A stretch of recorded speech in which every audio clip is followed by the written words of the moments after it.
I showed the House images of our different religions displaying this Abhay Mudra.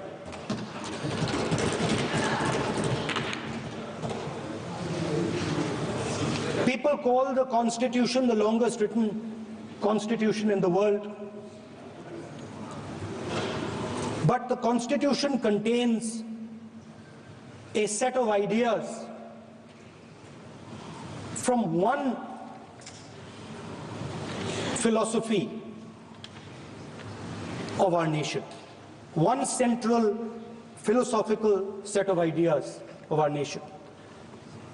When we look at the Constitution and we open the Constitution, we can hear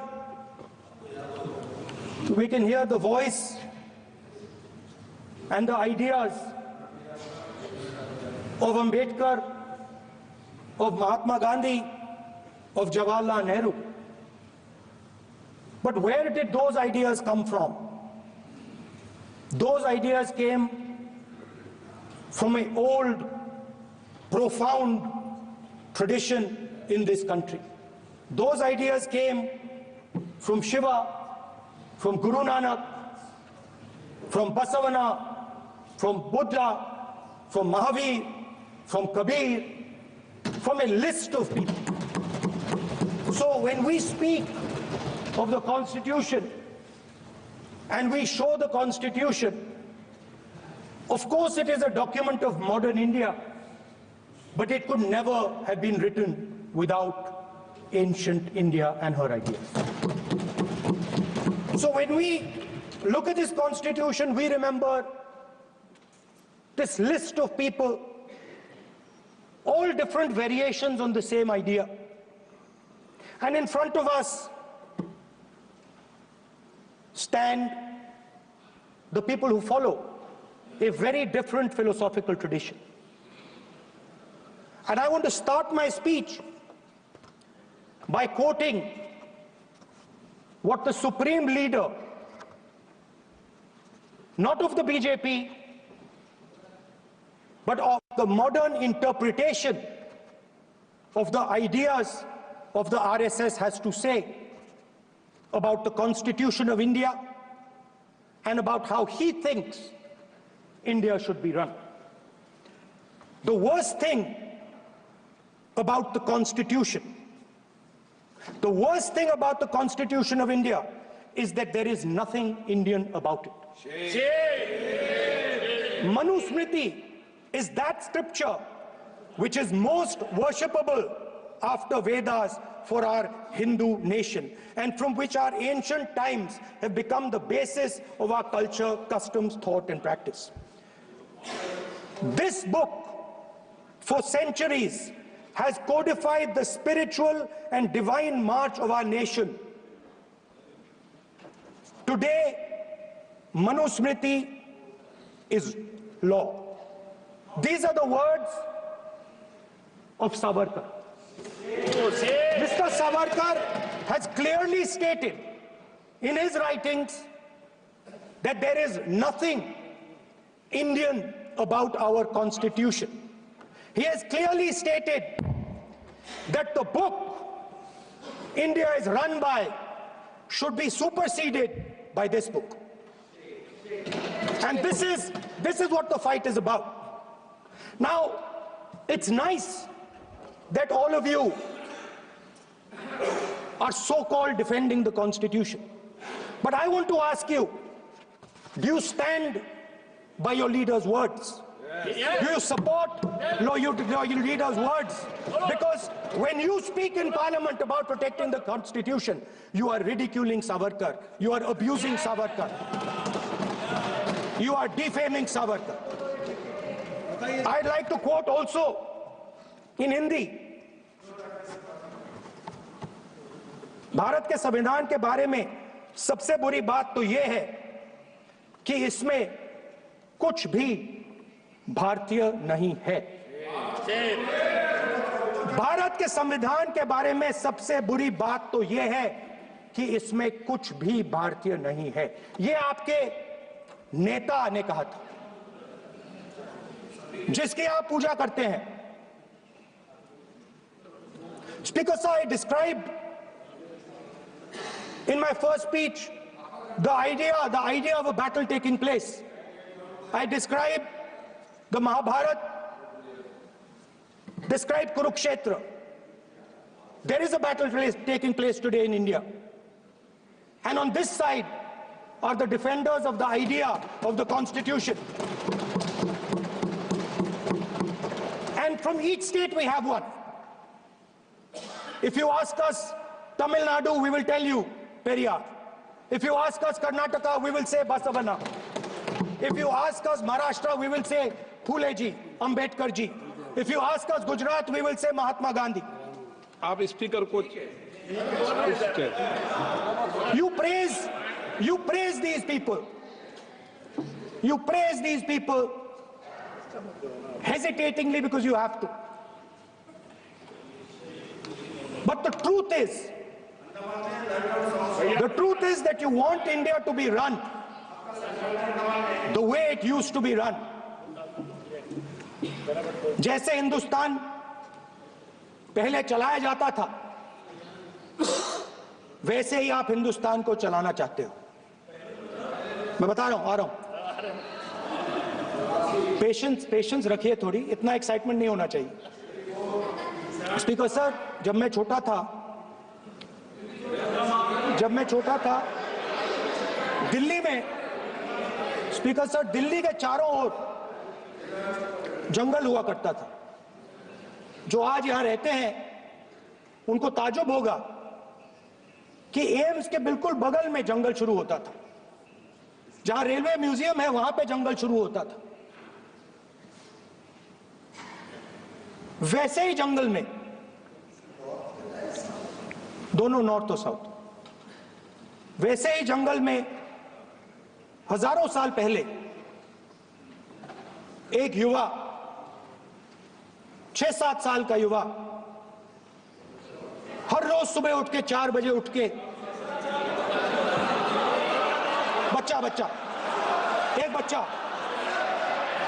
एक बच्चा, वाह बहुत बढ़िया, एक बच्चा 4 बजे उठ के तपस्या करता था।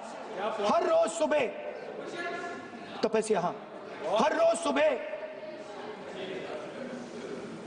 वो धनुष उठाकर तीर कमान चलाता था और घंटे उसने तपस्या की, सालों के लिए उसने तपस्या की।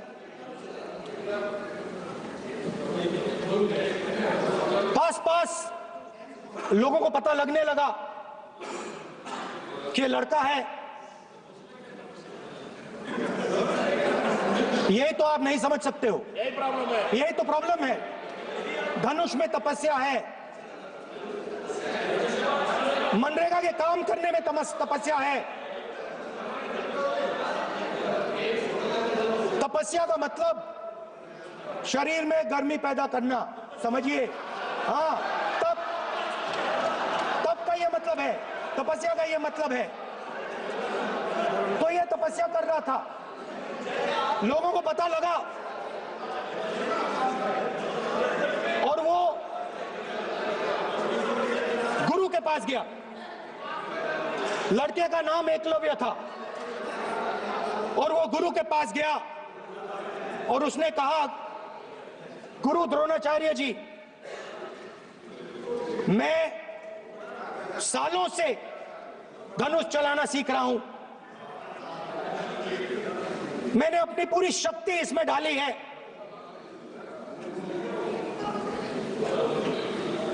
आप मेरी मदद कीजिए, आप मेरे गुरु बनिए। द्रोणाचार्य जी ने एकलव्य को कहा कि आप ऊंची जात के नहीं हो, आप ऊंची जात के नहीं हो, आप द्विजा नहीं हो। मैं आपका गुरु नहीं बनूंगा, यहां से तुम चले जाओ।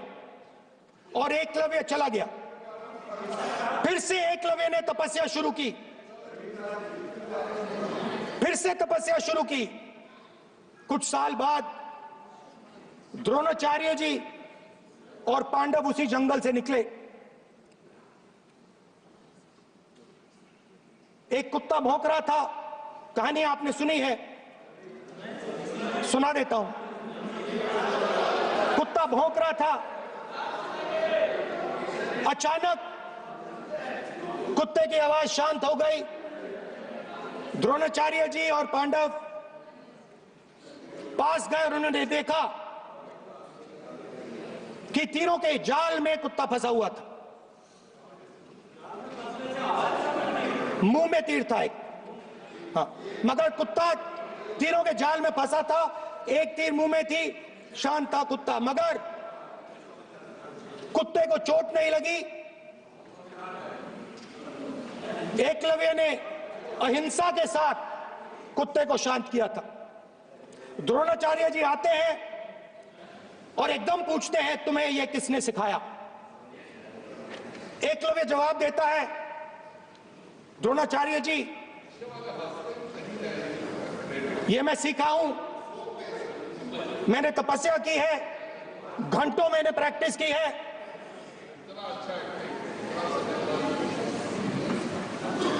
आपने मुझे गुरु बनने से मना किया था, तो मैंने एक मूर्ति, मट्टी की मूर्ति सामने रखी और मैंने प्रैक्टिस की और मैं सीखा। द्रोणाचार्य जी खुश नहीं हुए। द्रोणाचार्य जी ने एकदम कहा, तुम्हें मुझे गुरु दक्षिणा देनी है। नहीं नहीं, ये आपकी स्टोरी है, ये आपकी स्टोरी है। मेरी स्टोरी है कि द्रोणाचार्य ने पूछा।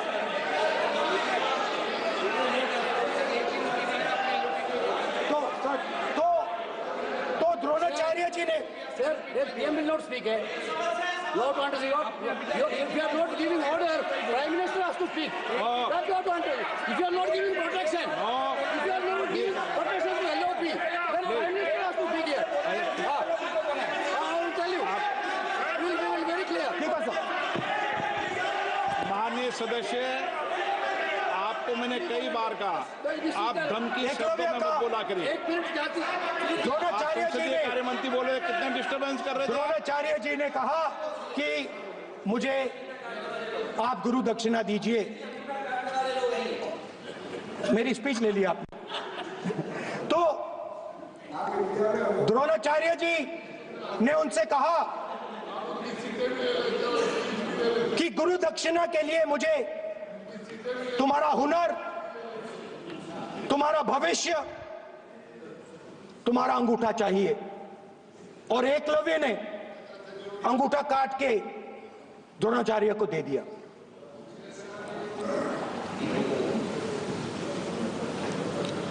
यह अभय मुद्रा है। इसमें कॉन्फिडेंस, स्ट्रेंथ, निडरता कहां से आती है? हुनर से आती है, इस अंगूठे से आती है। ये लोग इसके खिलाफ हैं। जैसे द्रोणाचार्य जी ने एकलव्य का अंगूठा काटा, वैसे ही आप पूरे देश का अंगूठा काटने में लगे हुए हो। आप जैसे ही एकलव्य का, जैसे द्रोणाचार्य जी ने एकलव्य का अंगूठा काटा, वैसे ही आप हिंदुस्तान के युवाओं का, जैसे ही एकलव्य ने, ठीक है सर, जैसे एकलव्य का अंगूठा काटा गया, वैसे ही आप हिंदुस्तान के युवाओं का, सबका अंगूठा काटते हो। जब आप अदानी जी को धारावी देते हो,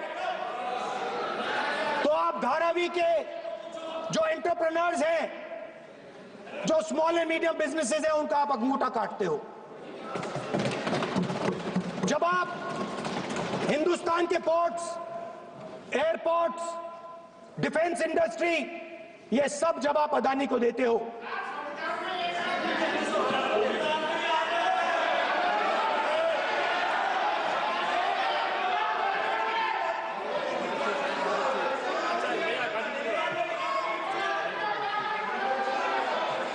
हिंदुस्तान के सारे जो फेयर प्ले बिजनेसेस हैं, जो ईमानदारी से काम करते हैं, आप उन सब का अंगूठा काटते हो जब आप अदानी की मदद करते हो। कॉन्स्टिट्यूशन में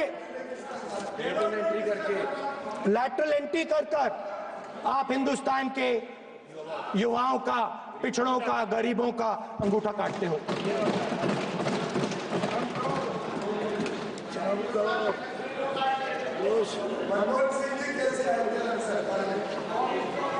सर, स्पीकर सर, जैसे एकलव्य ने प्रैक्टिस की थी, वैसे ही हिंदुस्तान के युवा सुबह उठकर 4 बजे उठकर अलग अलग एग्जाम्स की तैयारी करते हैं। आपने देखा होगा, पहले हजारों युवा सुबह उठकर रनिंग करते थे, वेट ट्रेनिंग करते थे आर्मी में जाने के लिए। जब आपने अग्निवीर लागू किया तो आपने उन युवाओं की उंगली काटी। जब आप पेपर लीक कराते हो, 70 बार आपने पेपर लीक करवाया है, तब आप हिंदुस्तान के युवाओं के अंगूठा काटते हो।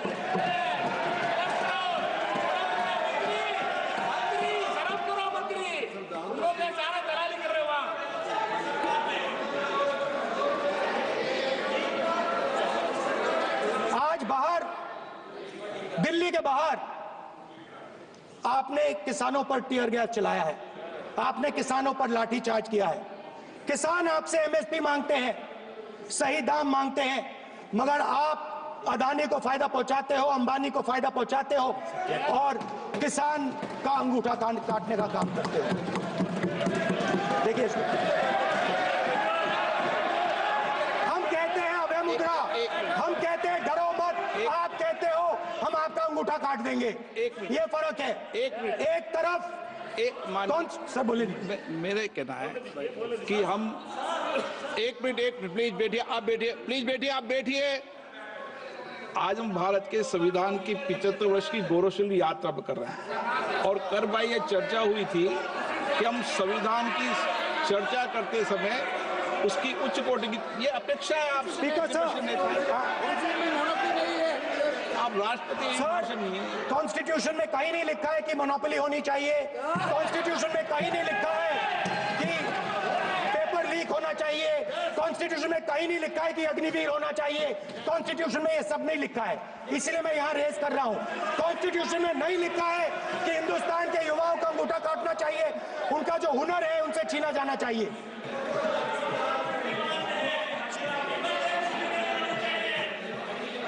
बैठे कर रहे हैं सर, 5 बजे अब भी बैठे करेंगे। अब कुछ नहीं बोलना है उसको। 5 बजे देखिएगा, 5 बजे देखिएगा क्या करें। स्पीकर सर, मिलेगा। मैं कुछ दिन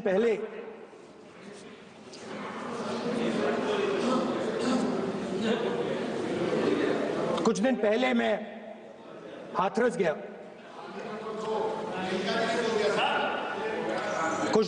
हाथरस गया। हाथरस में 4 साल पहले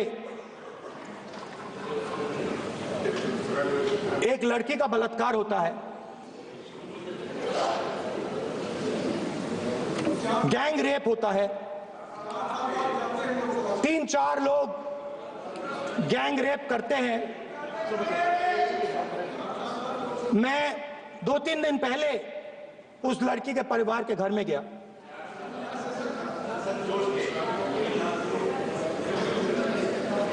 जिन्होंने गैंग रेप किया वो बाहर घूम रहे हैं और लड़की का परिवार अपने घर में बंद है। लड़की का परिवार बाहर नहीं जा सकता है। जो अपराधी हैं वो उनको रोज धमकाते हैं और वो बाहर घूमते हैं।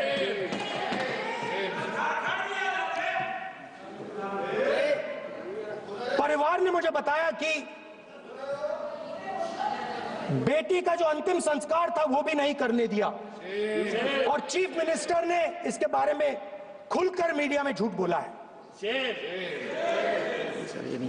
ये कॉन्स्टिट्यूशन में कहां लिखा है? ये कॉन्स्टिट्यूशन में कहां लिखा है कि जो बलात्कार करते हैं वो बाहर रहे, और जिसका रेप हुआ है, जिसके परिवार, उस परिवार को बंद कर दिया जाए? कहां लिखा है कॉन्स्टिट्यूशन में? ये आपकी किताब में लिखा हुआ है, मनुस्मृति में लिखा है, मगर कॉन्स्टिट्यूशन में नहीं लिखा। और अगर आप कहते हो कि यूपी में आपका राज है और वहां पे कॉन्स्टिट्यूशन नहीं लागू होता है, वहां पे मनुस्मृति लागू हो रही है।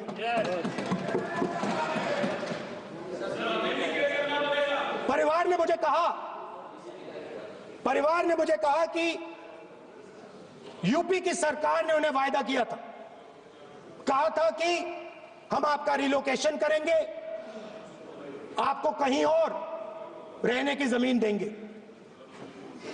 आज तक 4 साल हो गए हैं, आज तक उनका रिलोकेशन नहीं किया गया है। और हर रोज उन्होंने मुझे फोटो दिखाई, वो बाहर निकलते हैं और जिन्होंने बलात्कार किया वो धमकाते हैं उनको। तो मैं इस हाउस में कहना चाहता हूं कि अंबेडकर जी के संविधान वाले लोग, इंडिया गठबंधन वाले लोग, हम सब मिलकर उस परिवार का रिलोकेशन हम करेंगे, अगर आप नहीं करोगे तो। और हिंदुस्तान के हर गरीब व्यक्ति को हम ये कहना चाहते हैं, आपकी रक्षा कॉन्स्टिट्यूशन करता है, और ये बीजेपी के लोग कॉन्स्टिट्यूशन पर 24 घंटा आक्रमण करते रहते हैं। कॉन्स्टिट्यूशन में लिखा है, prohibition of discrimination on grounds of religion, race, caste, sex or place of birth.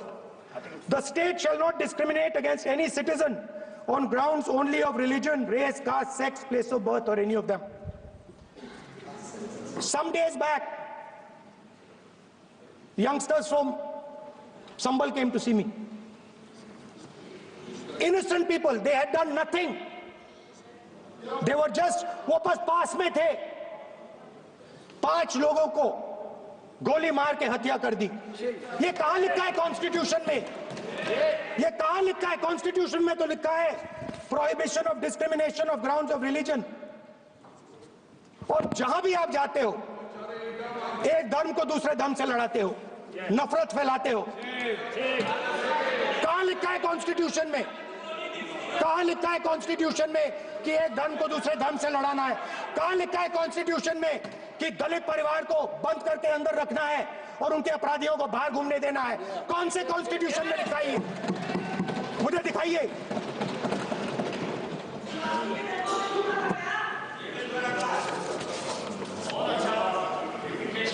Speaker साहब, हमारी जो विचारधारा है, इंडिया गठबंधन की विचारधारा है, वो देश में कॉन्स्टिट्यूशन लाई है। हम सब मिलकर कॉन्स्टिट्यूशन की रक्षा करते हैं। अंबेडकर जी ने कहा था, if there is political equality but no social and economic equality, political equality will be destroyed. ये अंबेडकर जी के शब्द हैं, और आज ये बात सबके सामने है। पॉलिटिकल इक्वालिटी जो थी वो खत्म हो गई है, हिंदुस्तान के सारे इंस्टीट्यूशंस कैप्चर कर लिए गए हैं, सोशल इक्वालिटी नहीं रही, फाइनेंशियल इकोनॉमिक इक्वालिटी नहीं रही। इसीलिए हमारा अगला कदम जाति जनगणना होगा। हम देश को दिखाना चाहते हैं कि आपने किन लोगों का और कहां कहां अंगूठा काटा है। हम दलितों को, आदिवासियों को, पिछड़ों को, किसानों को, मजदूरों को दिखाना चाहते हैं कि आपने किस किस का अंगूठा काटा है। इसलिए जो मैंने वायदा किया था इसी हाउस में, यहां हम कास्ट सेंसस लागू करेंगे और उसके बाद हिंदुस्तान में एक नए तरीके का विकास होगा, एक नई तरीके की राजनीति होगी। जो मैंने पहले कहा था, जो आपको अच्छा नहीं लगता है, 50% रिजर्वेशन, उस दीवार को हम यहां तोड़ेंगे। 50% रिजर्वेशन की दीवार और जाति जनगणना हम यहां करा के दिखाएंगे। आपको जो कहना है कर लो, कह लो। स्पीकर सर, बहुत बहुत धन्यवाद। देखिए